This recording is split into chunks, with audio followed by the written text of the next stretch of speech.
Ce premier départ, il caractérise aussi cet abattage de cloisons qui permet à celles et ceux qui sont souvent dans un microcosme quotidien, entre eux, une espèce d'entre-soi, que l'on soit issu d'un quartier prioritaire de la ville ou qu'on soit enfant d'une commune rurale, eh bien ça permet de s'ouvrir sur le monde et d'aller aussi découvrir l'immense diversité géographique et de sites de notre belle région d'Occitanie.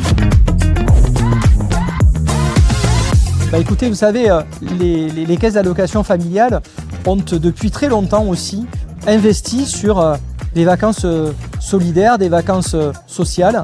On a notre branche d'ailleurs qui s'appelle VACAF et qui promeut ce genre de vacances.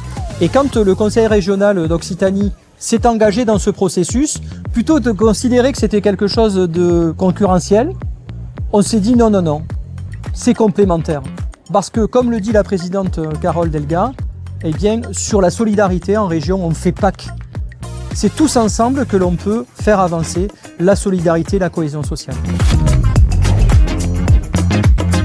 La présidente Carole Delga l'a dit, il faut souhaiter bon 60e anniversaire à ce dispositif parce que oui, en effet, c'est dans la durée que ça doit s'inscrire. Si vous voulez qu'à un moment donné, ça puisse faire tache d'huile, que l'on puisse développer aussi, parce qu'aujourd'hui, on a fêté le 55e, 1000e enfant avec ce dispositif, mais je pense que l'immensité de la demande fait qu'on doit développer ce dispositif.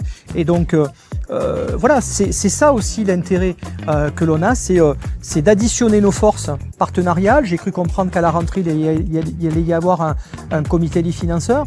Je pense que c'est une stratégie intéressante pour développer ce dispositif de premier départ, parce que le nerf de la guerre, c'est quand même le volet financier, et que si ensemble on arrive à se mettre d'accord et à chacun prendre notre part de ce dispositif et s'additionner au niveau de nos moyens, eh bien on pourra véritablement donner encore plus d'élan à ce genre de dispositif sur notre belle région d'Occitanie.